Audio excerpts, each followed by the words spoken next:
नमस्कार विद्यार्थी मित्रांनो, इयत्ता 12वीचा बोर्डाचा फॉर्म कसा भरवायचा आहे ते आज आपण पाहणार आहोत.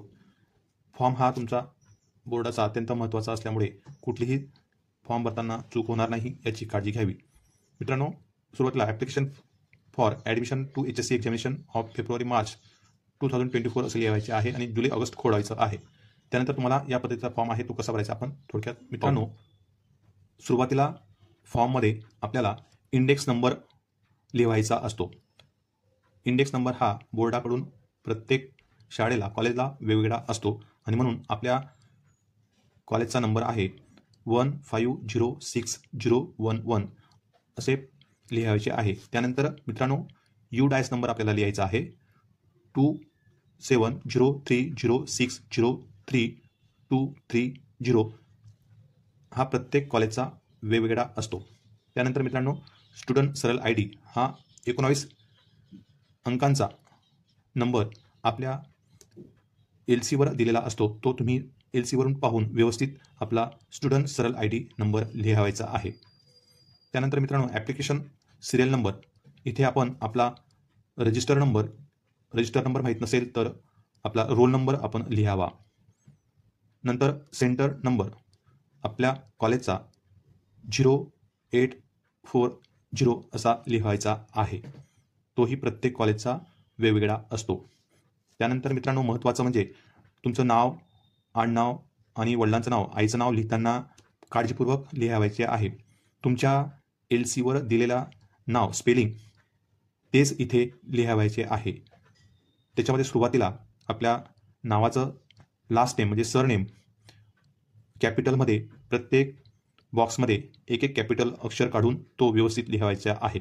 त्यानंतर मित्रांनो, तुमचं नाव कॅन्डिडेट नेम हे पण कॅपिटलमध्ये प्रत्येक बॉक्समध्ये वेगवेगळे कॅपिटल अक्षराने लिहायचा आहे.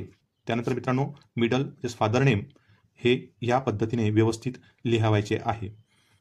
त्यानंतर खाली मित्रांनो, मदर नेम, त्या मदर नेममध्ये आपल्या आईचं नाव कॅपिटलमध्ये व्यवस्थित प्रत्येक रकान्यामध्ये एक एक अक्षर लिहून तो लिहायचा आहे. त्यानंतर खाली रेसिडेन्शियल ॲड्रेस मित्रांनो हा लिहायचा आहे. इथं मी आनंदनगर चोपडा या पद्धतीने लिहिलेला आहे.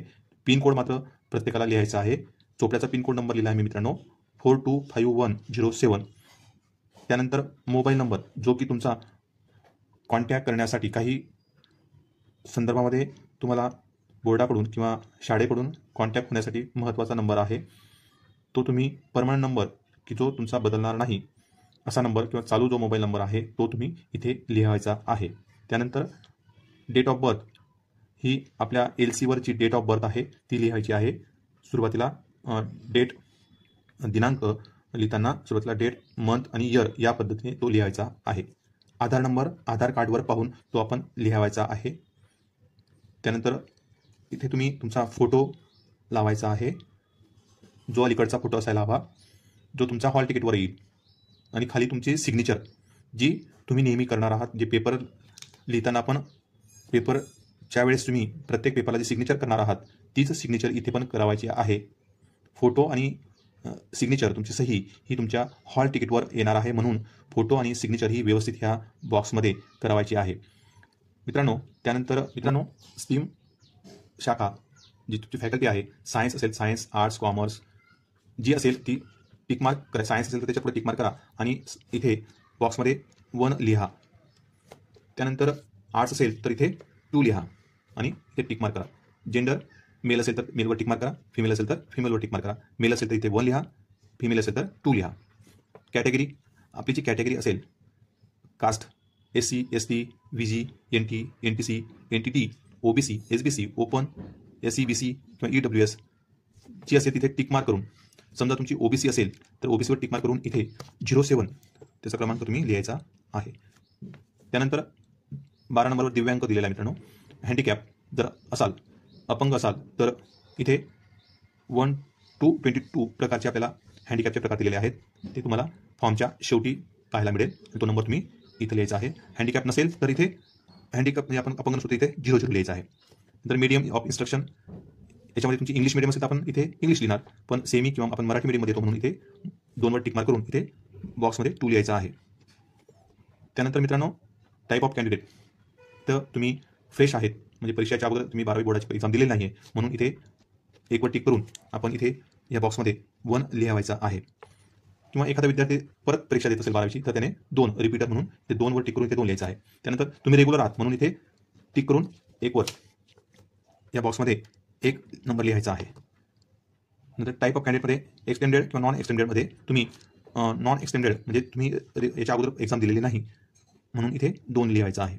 नंतर इथे तुमची agriculture, bifocal, IT, general, home science याच्यामध्ये तुमचा IT विषय घेतलेला असेल तर 3 वर टिक करून इथे 3 लिहायचं आहे.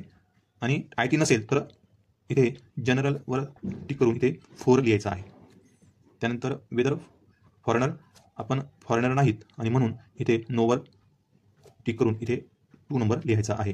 मित्रांनो, अत्यंत महत्त्वाचा सब्जेक्ट डिटेल, आपले सब्जेक्ट जे आपण 12वी बोर्डला देणार आहोत ते इथे लिहायचे आहेत आणि म्हणून हा कॉलम काळजीपूर्वक भरवायचा आहे. इथे तुम्हाला सब्जेक्ट नेम लिहायचे आहेत. त्यानंतर त्याच्यासमोर सब्जेक्ट कोड लिहायचा आहे मित्रांनो. आणि पुढे तुम्हाला लँग्वेज कोड, इंग्लिशसाठी 1 आहे, मराठीसाठी 2 आहे लँग्वेज. सुरुवातीला इथं आपल्याला सब्जेक्टमध्ये इंग्लिशचा सब्जेक्ट कोड आहे 01 आणि त्याचं लँग्वेज ऑफ आन्सर कोड 1 आहे. इंग्लिशमधून पेपर लिहिणार आहे म्हणून आपण इथे 1 लिहायचं आहे.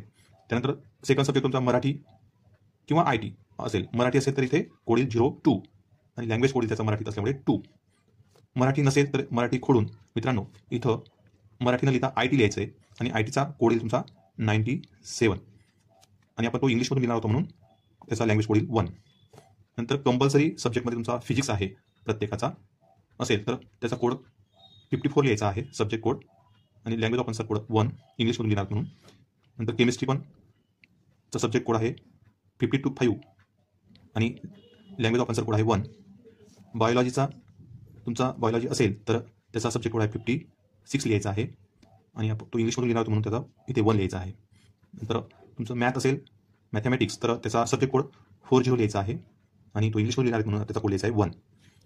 त्यानंतर तुमचा बायोलॉजी किंवा मॅथ याच्याऐवजी तुम्ही जॉग्राफी घेतलं असेल तर जॉग्राफीचा कोड लिहायचा आहे 39 आणि सब्जेक्ट कोड लँग्वेज कोड लिहिताना तुम्ही जर मराठीतून घेतलं असेल तर 2 लिहा आणि जर इंग्लिश मीडियम विद्यार्थ्यांनी जॉग्राफी हे इंग्लिशमधून लिहायचं असेल तर इथं 1 लिहा.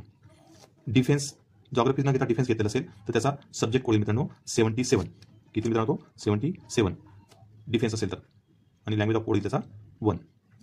इथे खाली मित्रांनो 2 तुम्हाला फिजिकल एज्युकेशन आणि एन्व्हायरमेंटल एज्युकेशन हे कंपल्सरी सब्जेक्ट आहेत जे ग्रेड सब्जेक्ट आहेत. त्याचा कोड दिलेला आहे इथं 30 आणि एन्व्हायरमेंटल पर्यावरणाचा आहे 31 आणि आपण मराठीतून असल्यामुळे ते कोड आहे 2 आणि याचा पण 2. अशा पद्धतीने आपण विषयाचे आपला सब्जेक्ट आणि त्याचे कोड आणि लँग्वेज कोड हे व्यवस्थित लिहायचे आहे. काही अडचण असेल तर आपल्या सब्जेक्ट टीचरांना विचारून घ्यावे. मित्रांनो, मागच्या पेजवर फॉर्मच्या मागच्या पेजवर तुम्हाला इथे total number of exceptional claim आणि एनरोलमेंट सर्टिफिकेट नंबर दिलेला आहे. तो तुम्ही रिपीटर असाल किंवा मागे तुम्ही बोर्डाची एक्झाम दिलेली असेल तरच तो लिहायचा आहे. इथं तुमचं इयर कधी दिली तुम्ही एक्झाम आणि त्याचा एनरोलमेंट नंबर. नंतर प्रिव्हियस एक्झामिनेशन पासिंग डिटेल म्हणजे मागच्या जे एक्झाम तुम्ही पास झालात SSC 10वीची तिचा सीट नंबर इथे लिहायचा आहे. नंतर मंथ आणि इयर तुम्ही जर मागच्या वर्षी 2023ला दिली असेल तर 2023 आणि तुम्ही स्टेट बोर्डमधून दिलेले असेल तिथं बोर्डचं नाव किंवा तुमचं CBSE बोर्ड असेल तर CBSEचं इथे लिहायचं आहे. त्यानंतर 11वीची एक्झाम तुम्ही दिलेली आहे त्याचा इथे रोल नंबर लिहा तुमचा. नंतर मंथ, नंतर इयर 2024 या पद्धतीने आणि तुमचं कॉलेजचं नाव. त्यानंतर लास्ट एक्झाम सीट नंबर हे रिपीटर विद्यार्थ्यांसाठी आहे मित्रांनो. हे जर ते रिपीटर असतील तर त्यांनी मंथ, इयर, कधी एक्झाम दिली आणि त्यांचा सीट नंबर इथे लिहायचा आहे. नंतर SSC examination pass from Maharashtra state board of secondary आणि हायर सेकंडरी तुम्ही स्टेट बोर्डमधून दिलेली असेल 10वी तर Sला तुम्ही गोल करायचा आहे. तुम्ही CBSE असाल तर नोला गोल करायचा आहे. जर तुम्ही CBSE असाल तर तुम्हाला एलिजिबिलिटी सर्टिफिकेट जे तुम्हाला डिव्हिजनल बोर्ड सर्टिफिकेट इश्यू केलेला आहे तो एलिजिबिलिटी सर्टिफिकेटचं असेल तर तुम्ही इथं Sला गोल करा आणि ते सर्टिफिकेट नंबर लिहायचा आहे आणि फॉर्मसोबत पण तुम्हाला हे एलिजिबिलिटी सर्टिफिकेट जोडायचं आहे. मित्रांनो हे लक्षात घ्या, जे CBSEला असतील विद्यार्थी 10वी पास होऊन 10वीला त्यांनी इथे त्यांचा एलिजिबिलिटी सर्टिफिकेट नंबर लिहायचा आहे. मित्रांनो खाली तुम्हाला इथे रेव्हेन्यू सर्कल अँड व्हिलेज तुमच्या जे ग्रामीण भागात असेल त्यातलं कोणत्या रेव्हेन्यू सर्कलमध्ये येतं तुमचं गाव म्हणजे महसूल मंडळ त्या महसूल मंडळाचं नाव लिहायचं आहे. ही माहिती तुम्हाला जर फी परत मिळत असेल तर त्यावेळेस ही माहिती उपयुक्त होते मित्रांनो. त्यानंतर खाली तुम्हाला तुमचा बँकेचा अकाउंट नंबर लिहायचा आहे या ठिकाणी, किंवा पालकांचा अकाउंट नंबर असेल तर तो बँकचा अकाउंट नंबर इथे लिहायचा आहे. खाली बँकेचा IFSC कोड लिहायचा आहे. हा प्रत्येक बँकेचा IFSC कोड हा वेगवेगळा असतो. तुम्ही तो बँकेच्या पुस्तकावरून लिहायचा आहे. नंतर अकाउंट होल्डर तुम्ही स्वतःचा असेल तर इथे गोल करून 1 वर टिक करा. वडिलांचं असेल तर इथे गोल करा. आईचं असेल तर इथे गोल करा. आणि इतर कोणाचं असेल तर इथे गोल करा. तुमचं स्वतःचं असेल तर हा 1 नंबर ह्या बॉक्समध्ये लिहा. वडिलांचं असेल तिथे 2 लिहा. आईचं असेल तर 3 लिहा. हे बँकेच्या पुस्तकातूनच लिहायचं आहे. मित्रांनो, इथे काही माहिती दिलेली आहे ती आपण काळजीपूर्वक वाचून, इंग्लिशमध्ये पण दिलेली आहे आणि मराठीतून पण दिलेली आहे. ती दोघं वाचून आपण इथे तुमचे स्थळ लिहायचं आहे, प्लेस, नंतर डेट, तुम्ही ज्या दिवशी फॉर्म सबमिट करणार ती डेट, आणि तुमची सिग्नेचर ऑफ कॅन्डिडेट, तुमची सही करायची आहे. इथे इंग्लिशमध्ये पण आणि मराठी ठिकाणी पण तुम्ही स्थळ, दिनांक आणि उमेदवारी स्वाक्षरी तुमची स्वाक्षरी करायची आहे. त्यानंतर मित्रांनो, इथे खाली प्राचार्यांची स्वाक्षरी शाळेचा शिक्का येणार आहे. मित्रांनो, 12वीचा फॉर्म कसा भरायचा आहे हे जर तुम्हाला कळलं असेल, व्हिडिओ आवडला असेल तर तुम्ही चॅनलला सबस्क्राईब करा, आणि काही तुम्हाला अडचण असेल तर कॉमेंट्सही करा आणि लाईक करा. धन्यवाद.